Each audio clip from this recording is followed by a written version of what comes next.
yan, good morning mga ka-PJ. Yan, so nandito tayo ngayon sa Makati. At pakarwas muna natin to para malinis, no? Ulan-ulan eh.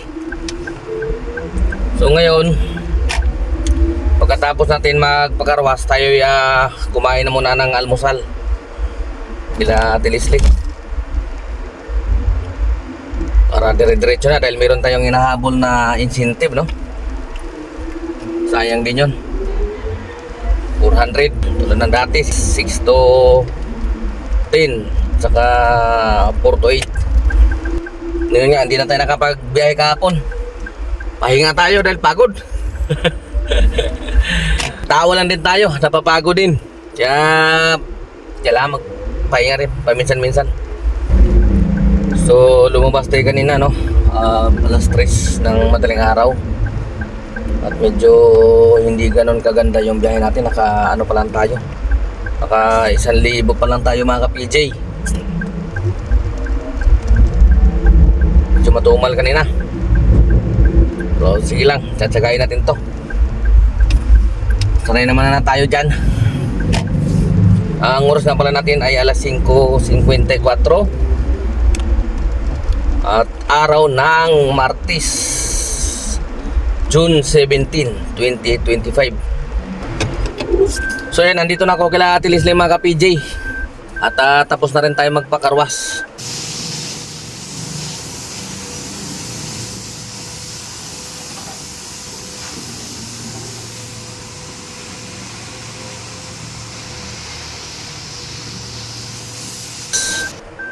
Malinis na ulit yung ating sasakyan. Na one star tayo nung nakaraan. 496 na naman tayo. May nag one star sa atin.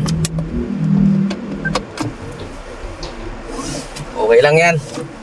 Ito naman tayo kikita dyan sa one star. Importante may kita. Okay, tara mga ka-PJ, tayo mag-almusal muna. Abang 5:55 lang. Siguro mga 10 minutes lang tayo kakain ng almusal. Let's go!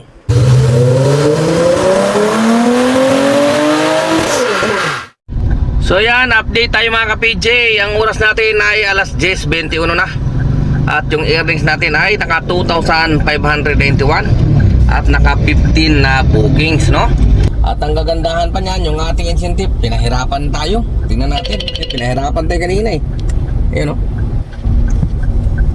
Ay sus Mariusip, tinirahan pa ng isa. Nakasampo pala tayo. 11 lang naman ang kailangan. Sus, nagtira pa ng isa para mamayang hapon. Hindi pa tinapos. Ano ba yan? Woo! Sige, at least may babalikan tayo mamayang hapon. Baka mamaya umira lang naman yung katamaran ng ating kamay dahil wala nang hinahabol na incentive. Ano ba yan? Woo! Banat lang mga ka-PJ. So nandito ako ngayon sa Timog, no? Timog to. Ayun, Timog Avenue. Malapit sa may Panay Avenue. So ayan, banat lang mga ka-PJ. Banat lang sa araw ng Martes. Sana makarami tayo ngayon, no? At ingat-ingat sa mga naka-online dyan, ingat. At lalong-lalo na sa Incap. Nako, yung aking kaibigan mga ka-PJ, 4 ang huli niya, sinik namin. Diyos ko Lord. 3,000 yung isa. Eh di magkano yun? 12,000. Nako, kaya mag-iingat talaga tayo mga ka-PJ. Nako, lalo na yung EDSA, ha? 12,000. Eh nakiki-boundary lang yun siya. Kaya ginawa ng boss niya, pinapahulog-hulugan sa kanya na para bago ng kanyang rehistro, bayad na siya. Ginawa ng operator na 100 isang araw, no? So isipin mo naman 12,000. Kaya mag-iingat po tayo mga ka-PJ. Okay? Sayang yun, di ba? Pira din yun. Alright? So ayun, merong nagtanong kung ano raw ang masasabi natin dito sa mga bagong transport kagaya ng Green GSM, no? Yung electric taxi, no? At itong pinapalabas din ni Grab na panibago na Grab taxi, no? Para yung electric, no? Ang masasabi ko lang dyan, una, pangkalahatan mo na, ay maganda naman siya, no? Kasi marami ng pagpipilian yung mga pasahero, no? Mayroon na silang choice, convenient, no?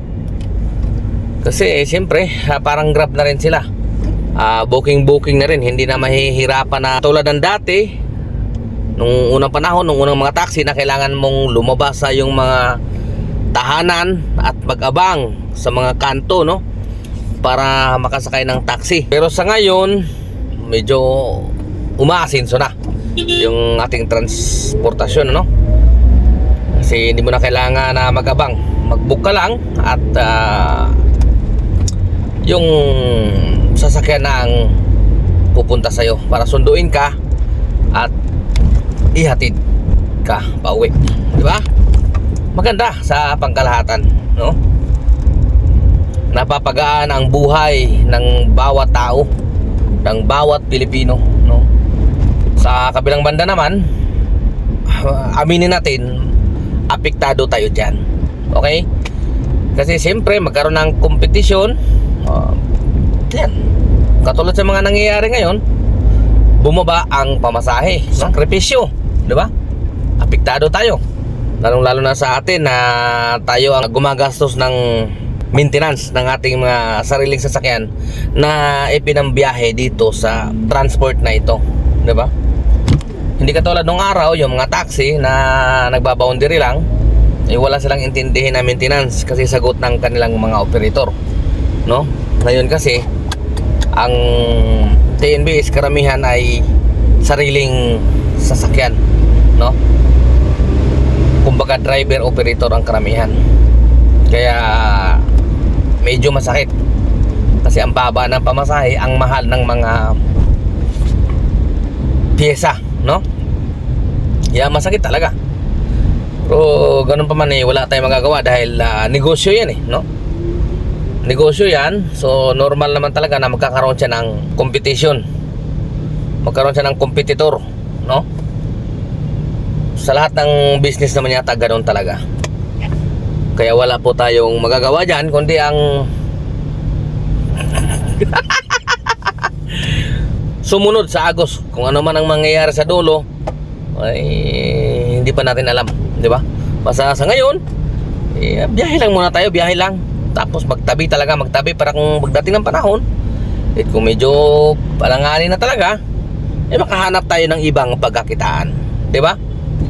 Kasi ganun talaga wala tayong magagawa, ganun ang buhay, ganun ang business, no? Magtayo ka man ng business ngayon, malakas, magbo-boom yan, pero darating talaga ang panahon na makakahanap siya ng kakumpetensya, di ba? Lahat naman ng business ganun Halimbawa lang natin yung mga alak na yan, nagkaroon ng maraming alak, kaya labanan, di ba? Pamurahan. So ang pinaka nagbibenepisyo talaga ay yung mga consumer o yung ating mga pasahero, di ba? So kagaya ni Grab, nakikita naman din siguro na siyempre may mga ano yan, di ba? Magagaling yung mga ano yan, mga nagmamanage niyan. Nakikita niya dumadami na yung kalaban.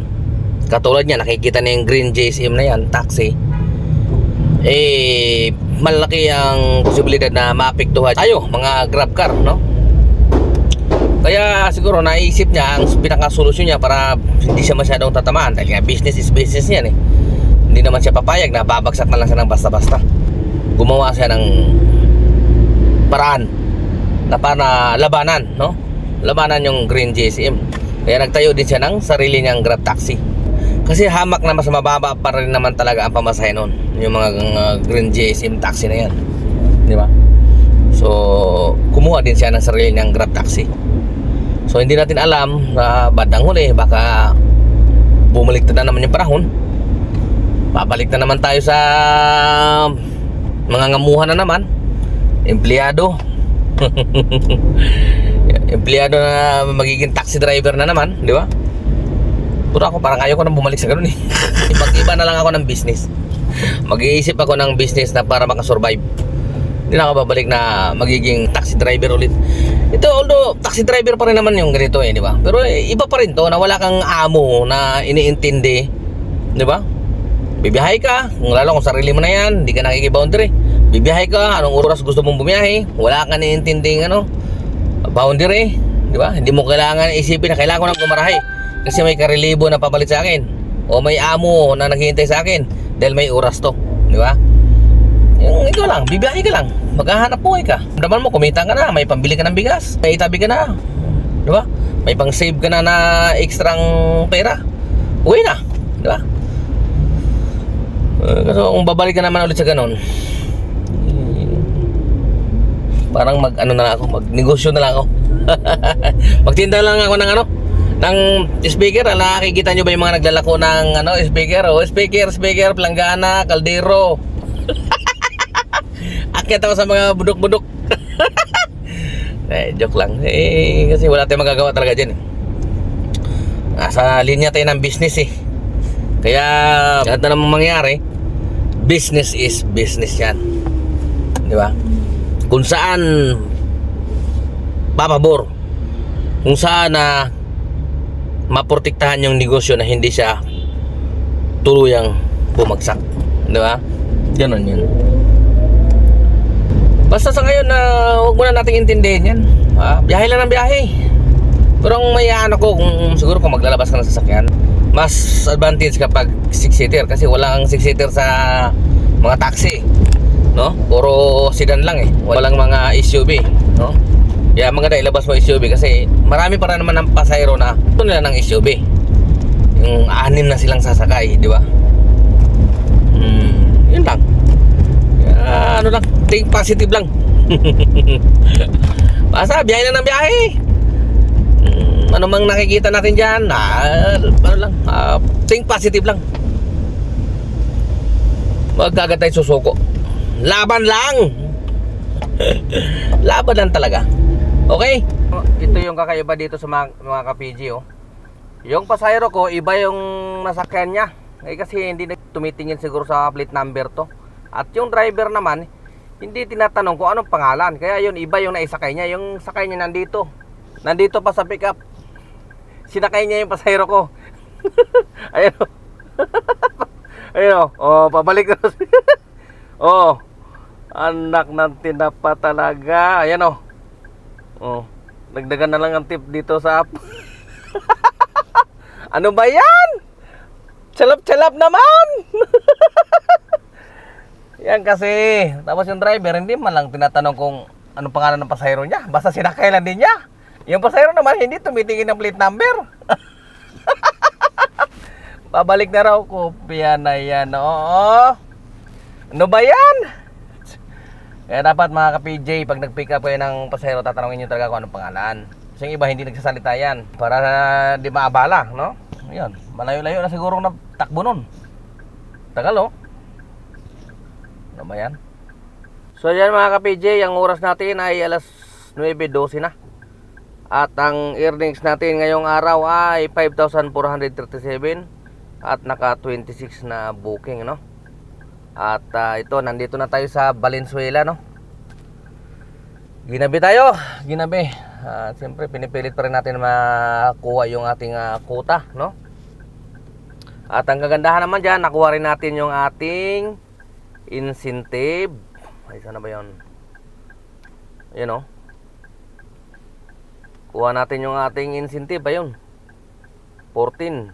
Naka 14 tayo out of 11. 400, 10. Okay, so mga ka-PJ, hindi na ako magtatagal. At bago ko makakalimutan mga ka-PJ, makikisuyosan ako. Paki-follow yung ating Facebook page, no? Para sa mga karagdagang kaalaman. Maraming salamat in advance mga ka-PJ. At ako'y magpapaalam na dahil medyo pagod na rin. At dire-diretso na ako sa aming tahanan. Okay, so ka-PJ nyo, temporary signing off. Adios sa inyo lahat. Ingat, patulas ang kalsada mga ka-PJ.